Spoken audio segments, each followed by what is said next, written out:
There's no feeling more intense than starting over. If you deleted your homework the day before it was due, as I have, or if you left your wallet at home and you have to go back after spending an hour in the commute. If you won some money at the casino and then put all your winnings on red but it came up black. If you got your best shirt dry cleaned before a wedding and then immediately dropped food on it. If you won an argument with a friend and then later discovered that they just returned to their original view. Starting over is harder than starting up. If you're not ready for that, like if you've already had a bad day, then what you're about to go through might be too much.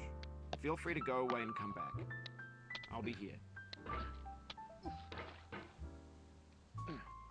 Alright, thanks for coming with me on this trip. I'll understand if you have to take a break at any point. Just find a safe place to stop and quit the game. And don't worry, I'll save your progress, always, even your mistakes. This game is a homage to a free game that came out in 2002, titled Sexy Hiking. The author of that game was Jazzuo, a mysterious Czech designer who was known at the time as the father of B games. And B games are rough assemblages of found objects. Designers slap them together very quickly and freely, and they're often too rough and unfriendly to gain much of a following. They're built more for the joy of building them than as polished products. In a certain way, Sexy Hiking is the perfect embodiment of a B game. It's built almost entirely out of found and recycled parts, and it's one of the most unusual and unfriendly games of its time. In it, your task is simply to drag yourself up a mountain with a hammer. And that act of climbing, in the digital world or in real life, has certain essential properties that give the game its flavor.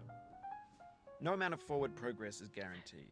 Some cliffs are too sheer or too slippery, and the player is constantly, unremittingly in danger of falling and losing everything. Anyway, when you start Sexy Hiking, you're standing next to this dead tree that blocks the way to the entire rest of the game. It might take you an hour to get over that tree, and a lot of people never got past it. You prod and you poke at it, exploring the limits of your reach and your strength, trying to find a way up and over. And there's a sense of truth in that lack of compromise. Most obstacles in video game worlds are fake. You can be completely confident in your ability to get through them once you have the correct method or the correct equipment or just by spending enough time. In that sense, every pixelated obstacle in Sexy Hiking is real. The obstacles in Sexy Hiking are unyielding, and that makes the game uniquely frustrating. But I'm not sure Jazzuo intended to make a frustrating game. The frustration is just essential to the act of climbing, and it's authentic to the process of building a game about climbing.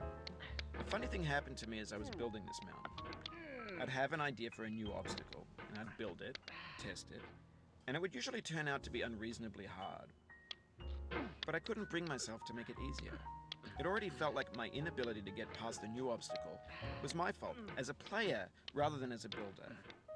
Imaginary mountains build themselves from our efforts to climb them, and it's our repeated attempts to reach the summit that turns those mountains into something real.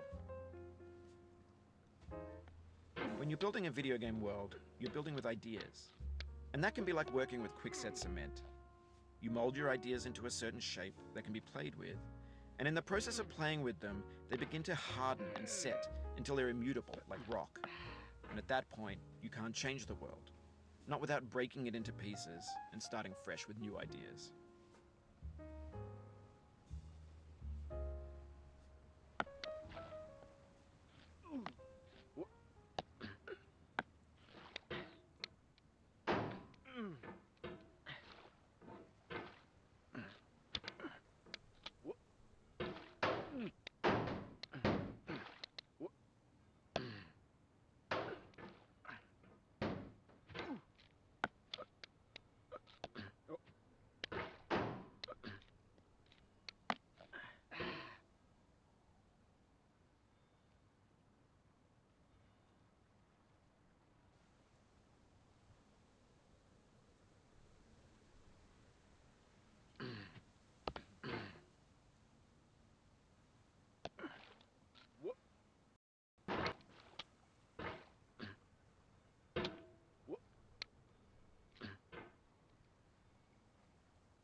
Oh, you just lost a lot of progress.